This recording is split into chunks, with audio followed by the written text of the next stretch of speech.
Halos 4 na dekada na raw sakit sa ulo ng mga residente sa Caloocan yung pagbaha roon. Dulot umano ng sirang kalsada at drainage. Pero hanggang ngayon, hindi pa rin ito maipagawa kasi kapos daw po sa pondo. Yan ang inaksyonan sa sumbungan ng bayan. Tuwing tagulan, binabaha ang barangay 179 sa Caloocan. Halos 4 na dekada na raw itong nangyayari dahil sa sirang kalsada at drainage sa kanilang lugar. Kaya mga residente ng Kalye Kaong sa May Amparo tumulog na sa sumbungan ng bayan. Nailapit na namin yan sa City Hall. Una sa barangay, tapos sa City Hall, wala din nagawa. Ang sabi, completed na raw, hindi naman completed. Tingnan mo, sira naman. Kapag malakas ang ulan, talagang sobrang, sobrang tapo ng tubig.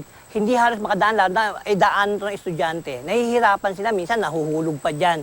Meron nga 2 tinangay na bata dyan. Ang tubig na mula sa matataas na lugar dito sa kanilang kalsada dumadaloy. Naawa ako sa mga estudyante kasi sila, syempre mga naka-uniform yan. Kapag lumalaki po yung tubig dito, hanggang dito po yung taas. Tapos nababasa po yung paldo namin.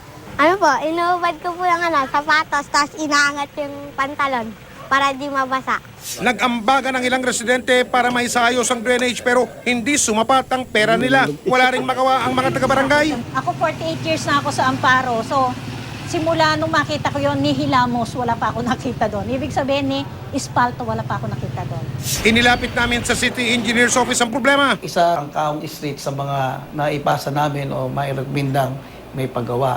Nasa prioridad naman daw ang Kalye Kaong pero wala silang pondo sa ngayon. Basta nailagay namin sa priority, yun ay tuloy-tuloy. Very continuous yan. Hindi man mapondohan, maaaring mapondohan siya sa ibang mga pondo. Maaari daw na sa 2017 may pagawa ang kalye.